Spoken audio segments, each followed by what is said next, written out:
Il faut aller voir Inexorable pour Fabrice Duvels, qui est un vrai cinéaste. Il n'y en a finalement pas tant que ça. Il faut aller voir Inexorable pour Benoît Poelvoorde, qui est absolument magistral. On le voit rarement dans des rôles comme ça, si intimes. Et là, il joue l'intime avec une perfection et une sensibilité rare.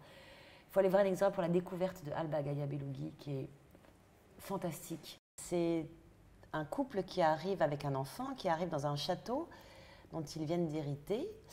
C'est l'héritage du papa de mon personnage, donc Jeanne, qui est éditrice, et elle est mariée avec Marcel, qui est auteur, qui a fait un succès il y a pas mal d'années. Et en ce moment, on arrive à un moment où j'attends impatiemment son prochain roman qui tarde à venir car il est en panne d'inspiration. Mon personnage est un personnage qui se veut très autoritaire, on a l'impression que c'est elle qui tient la baraque et puis en fait dès qu'on enlève une des pièces de ce château, il s'écroule. Fabrice Duvels, c'est un réalisateur que j'estime beaucoup, dont je connaissais les films, je trouve que c'est un très grand cinéaste. Il fait un cinéma qui ne laisse pas le spectateur insensible. Visuellement, je trouve qu'il a une image absolument magnifique, ce sont des tableaux à chaque fois, c'est une composition très précise. Il prend le temps, Fabrice, au début, de planter un décor, de planter un univers et une famille.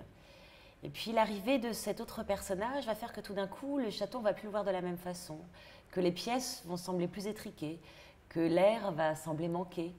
Et en fait, c'était un travail et de lumière, et de plan, et de direction d'acteurs. Je suis une grande consommatrice de films de genre. J'adore ça. J'adore me faire peur, j'adore trembler, sursauter au cinéma. Parfois, on me dit, alors, travailler avec Benoît Poelvoorde, c'est pas trop compliqué. Mais absolument pas. C'est quelqu'un qui fait son métier avec beaucoup d'application. Il est très, très respectueux. On avait des scènes intimes qui ne sont pas des choses, je pense, qu'on adore faire. Et ça se faisait tellement dans une confiance et dans une harmonie avec la complicité de Fabrice que finalement, on en garde un très bon souvenir. Il est magistral, que ce soit dans la comédie ou là dans des personnages plus taiseux, qui vivent un orage d'intérieur vraiment profond. Je trouve qu'il a une puissance et on sent cette tragédie qui se joue en lui. On est vraiment avec lui, même si le personnage est crade, lâche, tout ce qu'on peut imaginer. Il y a quand même, le spectateur ne peut que être admiratif de son travail, je trouve, parce qu'il a une telle humanité. Franchement, que je trouve admirable.